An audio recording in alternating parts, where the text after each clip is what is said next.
Hello everyone, how are you today? I'm your teacher Jem Rymon and I hope everybody is fine and safe. This time, I will give you an update regarding the new RPMS-PPST indicators to be used by our master teachers. Ano-ano ba talaga yung mga objectives na gagamitin ng ating mga highly proficient teachers para sa kanilang RPMS para sa school year na ito? At paano ba napili o pinili ng central office natin yung mga indicators na ito? Hi everyone! Welcome to my channel, Tutorial by Sir Rymon. My name is Mr. Jem Rymon Master Teacher 2 from Escalante Central Elementary School. Click like and share if this video tutorial helps you. Don't forget to click subscribe below to keep updated for my future tutorial. As we all know, all departments and agencies like DENR, DPWH, DSWD have this what we call SPMS. SPMS stands for Strategic Performance Management System, and this is mandated by the Civil Service Commission through its Memorandum Circular Number 6 Series of 2012. SPMS is a set of mechanisms to assess the performance of the particular government agencies or departments. This SPMS also evaluates the effectiveness of the department's programs and projects. Now, dito sa atin sa DepEd, ang tawag natin dito ay RPMS or the Result-Based Performance Management System. And the guidelines in the implementation of RPMS in the Department of Education is written here in the Department Order Number 2, Series of 2015. This Department Order is in accordance or in response to the CSC or the Civil Service Commission Memorandum Circular Number 6, Series of 2012. Now, on August 2017, if you can still remember, DepEd issued a Department Order Number 42, Series of 2017, the implementation of the PPST or the Philippine Professional Standards for Teachers. This PPST will be implemented nationwide, as stated here in this department order. Now, this diagram clearly illustrates the relationship of the Civil Service Commission Memorandum Circular Number 6 Series of 2012, the Department Order Number 2 Series of 2015, and of course, the Department Order Number 42 Series of 2017.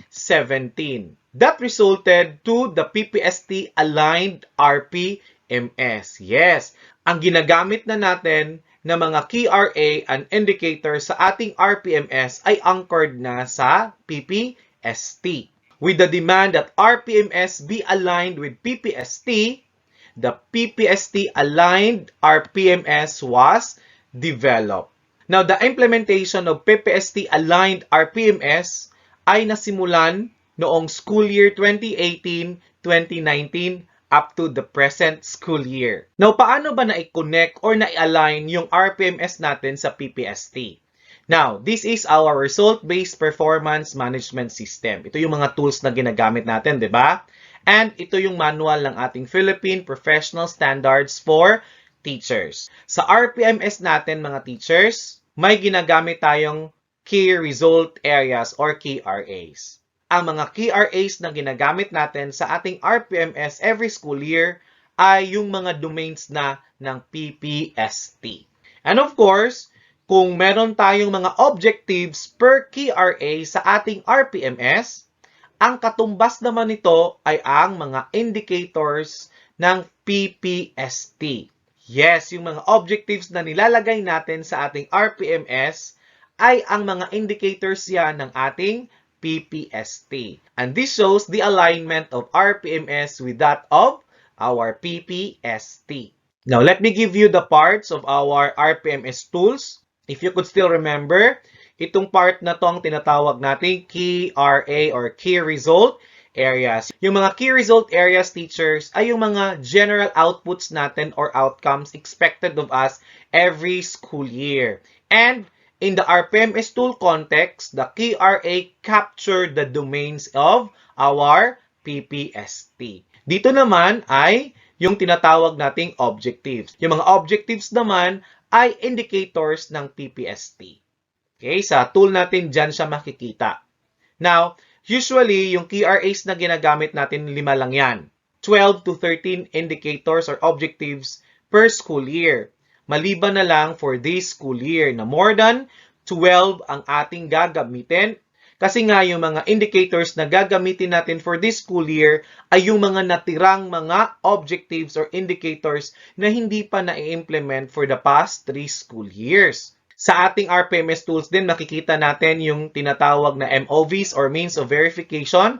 Dito siya makikita. Yan. Yung mga MOVs na tinatawag natin ay list of documents that we can show the attainment of our objectives. And also here, in the tool, we have the performance indicators. Sa performance indicators naman, provides the description of quality and quantity in the given 5 performance level, namely 5 for outstanding, 4 very satisfactory, 3 satisfactory, 2 unsatisfactory, and 1 as poor. So ito yung mga common na mga parts ng ating RPMS tools, specifically for highly proficient teachers. Balikan natin sandali yung PPST natin. What you see here on screen ay halimbawa ng makikita sa ating PPST manual. So ano ba yung tinatawag nating domains at saan siya dito makikita? Yung domains ay distinctive spheres of teaching learning processes. Ito yung mahalagang areas, teachers, sa kung saan binibigyang halaga natin sa ating pagtuturo. And yung domain sa ating PPST manual, dito siya makikita. Okay, so example dito, domain 1, content, knowledge, and pedagogy. Now, each domain, meron niyang mga strands. At dito siya makikita. Yung strand naman ay more specific dimension of positive teacher practices. Yung mga strand ay more specific na mga practices na dapat nating isagawa as professional teachers. In our manual also, makikita natin na meron tayong 4 career stages. Yung beginning teacher, proficient teacher, highly proficient teacher, and distinguished teachers. Each career stage, meron itong mga corresponding indicators per strand. No? Halimbawa, sa strand 1.1, meron itong mga indicators. Okay? Yung indicators are more concrete, observable, measurable na mga practices natin, no? That we need to do as teachers. So, ito yung mga halimbawa ng ating mga indicators. Can you still remember the different domains of our PPST? Ilan ito lahat? Yes, meron tayong 7 na domain sa PPST, namely 1. Content, knowledge, and pedagogy. Domain 2. Learning environment. Domain 3. Diversity of learners. Domain 4. Curriculum and planning. Domain 5. Assessment and reporting. Domain 6. Community linkages and professional engagement. And of course, Domain 7. Personal growth and professional development. Ito yung ginagamit nating mga KRA sa ating RPMS. Okay, ito yung halimbawa, teachers, ng ating IPCRF o ng ating RPMS na ginagamit. Dito natin makikita sa column na to ang mga KRAs o yung mga domains sa PPST natin. Dito sa column naman ito, yung mga objectives o yung mga indicators sa ating PPST. Now, ano-ano na ba talaga yung mga indicators or objectives na na-implement na ng ating mga master teachers or highly proficient teachers? Una natin, tatalakayin yung domain 1. Yung domain 1 ay ang content, knowledge, and pedagogy. And remember, domain is the KRA in our RPMS. So we have here the different strands for our domain 1. So 7 ito lahat. Okay?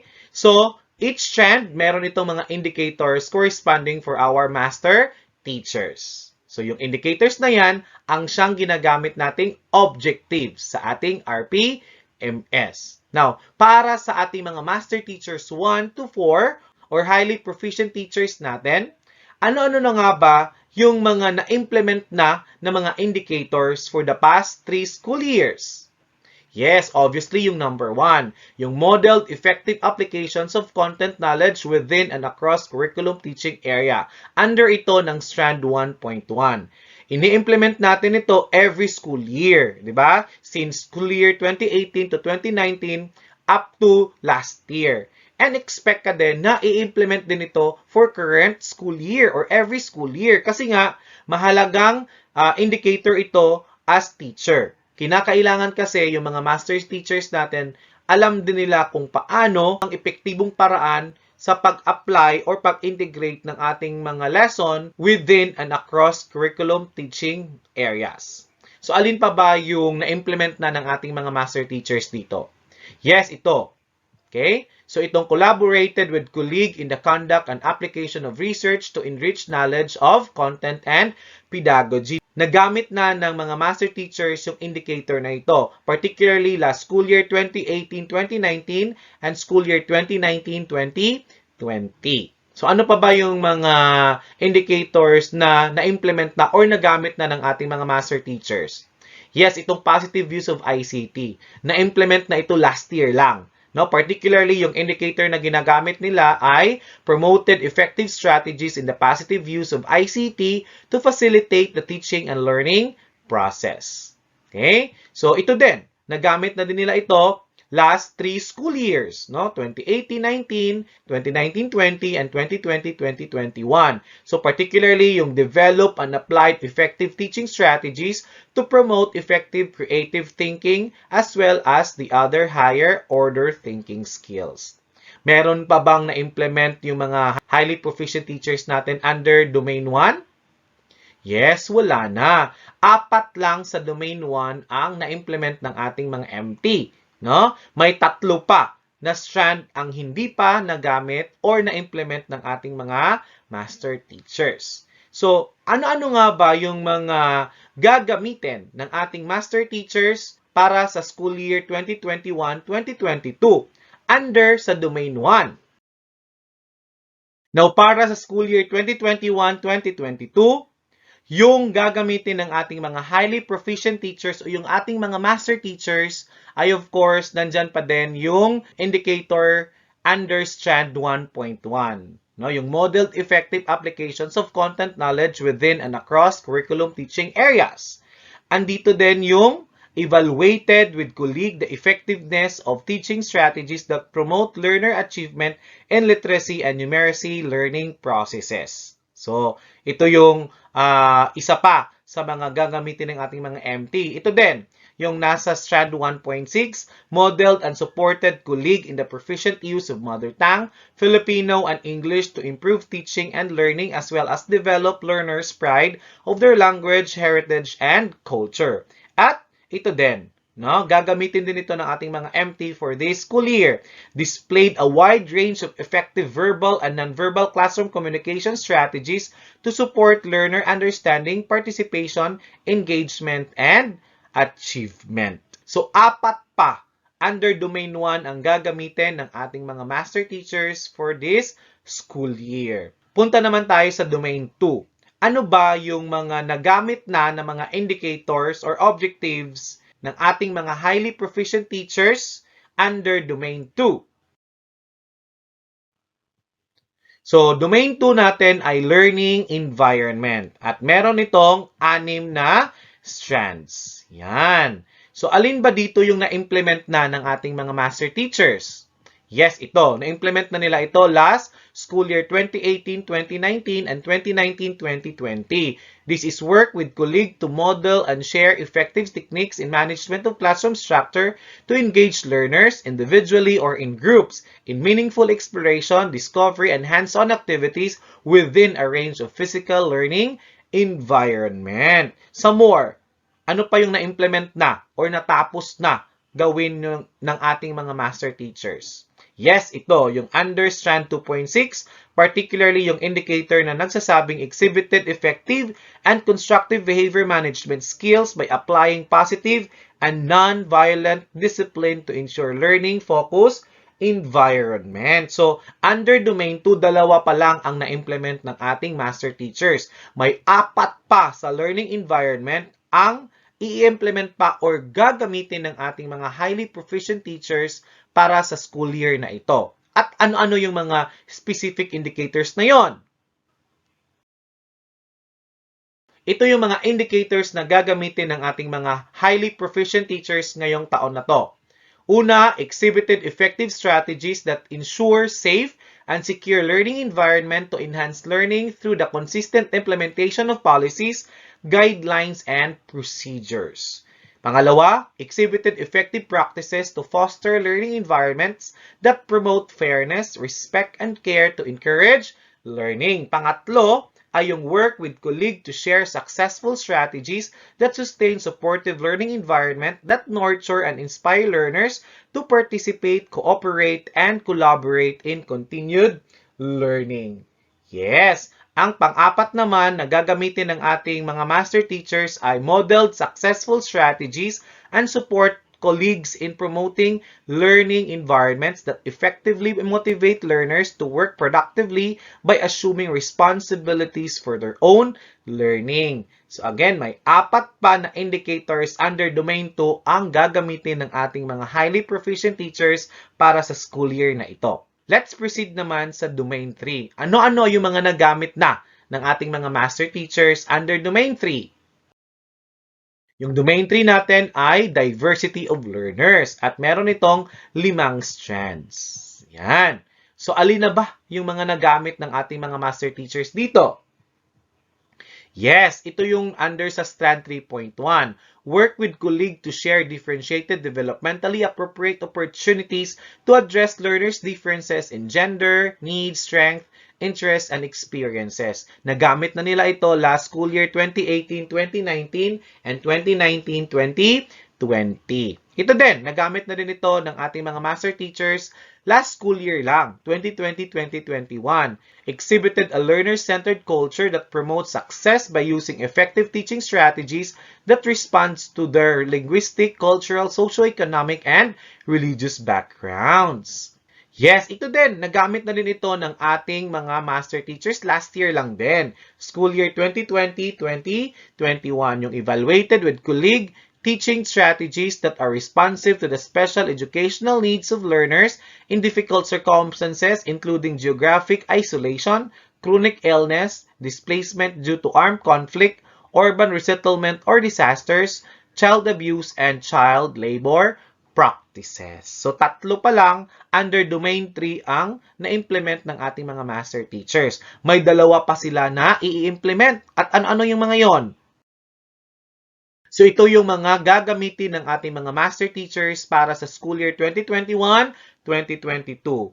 We have here work with colleagues to share differentiated, developmentally appropriate opportunities to address learners' differences in gender, needs, strength, interests, and experiences. So, i-implement din ng ating mga master teachers yung nasa strand 3.5, particularly yung indicator na develop and apply teaching strategies to address effectively the needs of learners from indigenous groups. So, dalawa pa ang i-implement ng ating mga master teachers under Domain 3. Punta naman tayo sa Domain 4.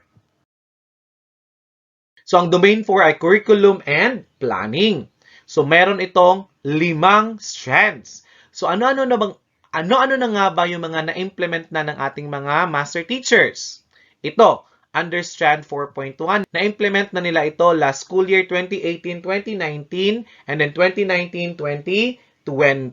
So, develop and apply effective strategies in planning and management of developmentally sequenced teaching and learning processes to meet curriculum requirements and various teaching contexts.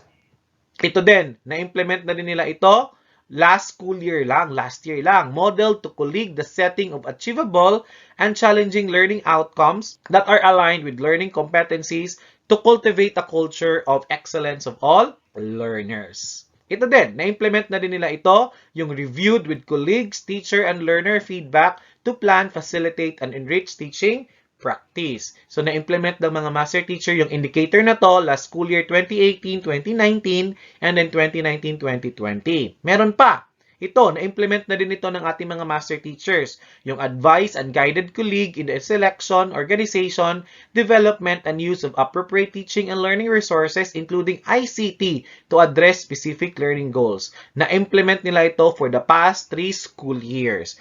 At under Domain 4, isa na lang, as you notice, ang i-implement ng ating master teachers. Under strand 4.3 na lang. Ano yung specific indicator under this strand?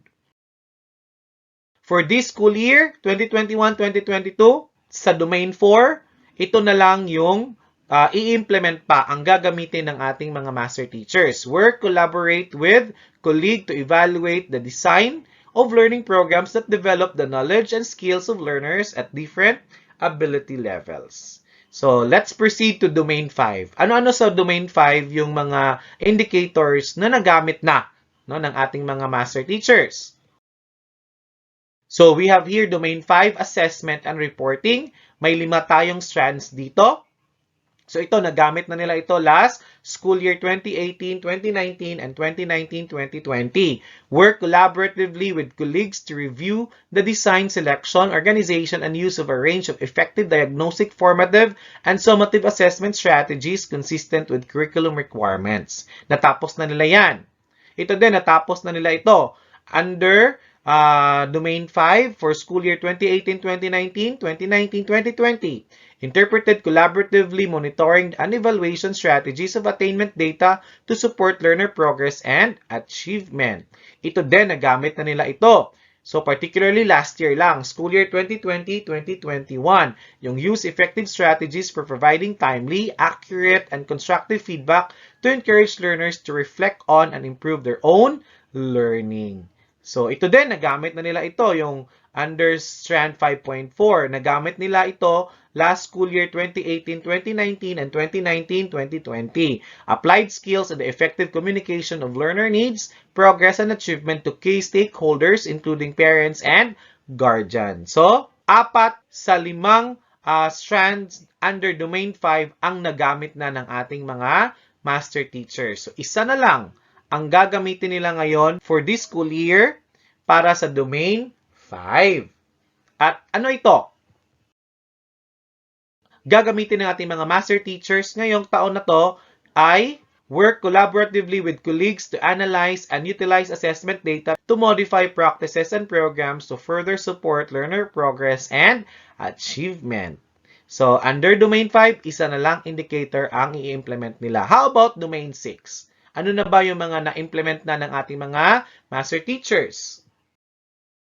Yes! Sa 4 na mga strands under Domain 6, which is Community Linkages and Professional Engagement, yung indicator under Strand 6.2, yung Guided Colleague to strengthen relationship with parents, guardians, and wider school community to maximize their involvement in the educative process. Natapos na ito ng ating mga master teachers last school year 2020-2021.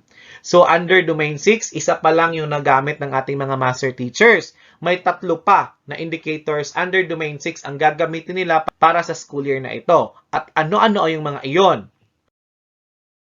So, gagamitin ng ating mga master teachers para sa school year na to, reflected and evaluated learning environments that are responsive to community context. At yung discuss with colleague teaching and learning practices that apply existing codes, laws, regulations that apply to the teaching profession and the responsibilities specified in the Code of Ethics for Professional Teachers. And the last, under Domain 6, gagamitin ng ating mga master teachers exhibited commitment to and supported teachers in the implementation of school policies and procedures to foster harmonious relationship with learners, parents, and other stakeholders. Sa Domain 6, may 3 pa ang gagamitin ng ating mga master teachers para sa school year na ito. And let's proceed to Domain 7. Ano-ano ba sa Domain 7 ang nagamit na ng ating mga master teachers? So, yung ating Domain 7, Personal Growth and Professional Development, may 5 strand ang Domain 7. So, alin na ba ang nagamit ng ating master teachers? Ito, nagamit na nila ito last school year 2020-2021, last year lang. Contributed actively to professional networks within and between schools to improve knowledge and to enhance practice. So, ano-ano pa ba yung mga nagamit na ng ating mga master teachers? Yan. Nagamit na nila ito. Initiated professional reflections and promote learning opportunities with colleagues to improve practice. Nagamit nila ito last school year. So, may 3 pa ang gagamitin or hindi pa nagamit ng ating mga master teachers. So, ano-ano pa ba yung mga indicators under Domain 7 ang gagamitin ng ating mga master teachers ngayong taon na to? So, ang una ay manifested a learner-centered teaching philosophy in various aspects of practice and support colleagues in enhancing their own learner-centered teaching philosophy, and then identified and utilized personal professional strength to uphold the dignity of teaching as a profession to help build a positive teaching learning culture within the school. And the last would be reflected on the Philippine professional standards for teachers to plan personal professional development goals and assist colleagues in planning and achieving their own goals. So tatlo pa under Domain 7 ang i-implement ng ating mga master teachers. Now, ilan na ba lahat yung mga indicators or objectives na gagamitin ng ating mga master teachers para sa school year 2021-2022? Nabilang mo na ba lahat? Okay, let's identify now yung mga indicators na gagamitin ng ating mga master teachers para sa school year na to. Now, what are the different RPMS-PPST objectives or indicators to be used by our master teachers or highly proficient teachers for school year 2021-2022? So, ang unang objective or indicator na gagamitin ng ating mga highly proficient teacher ay, as always, modeled effective applications of content, knowledge within and across curriculum teaching areas. Pangalawa, evaluated with colleague the effectiveness of teaching strategies that promote learner achievement in literacy and numeracy learning process. Pangatlo naman ay ang modeled supported colleague, the proficient use of mother tongue, Filipino, and English to improve teaching and learning, as well as to develop learners' pride of their language, heritage, and culture. Number 4 ay displayed a wide range of effective verbal and nonverbal classroom communication strategies to support learner understanding, participation, engagement, and achievement. Number 5, exhibited effective strategies that ensure safe and secure learning environment to enhance learning through the consistent implementation of policies, guidelines, and procedures. Number 6, exhibited effective practices to foster learning environments that promote fairness, respect, and care to encourage learning. Number 7, work with colleagues to share successful strategies that sustain supportive learning environment that nurture and inspire learners to participate, cooperate, and collaborate in continued learning. Pangwalo na indicators ng mga master teachers, modeled successful strategies, and support colleagues in promoting learning environments that effectively motivate learners to work productively by assuming responsibility for their own learning. Number 9, work with colleagues to share differentiated, developmentally appropriate opportunities to address learners' differences in gender, needs, strengths, interests, and experiences. Number 10, develop and apply teaching strategies to address effectively the needs of learners from indigenous groups.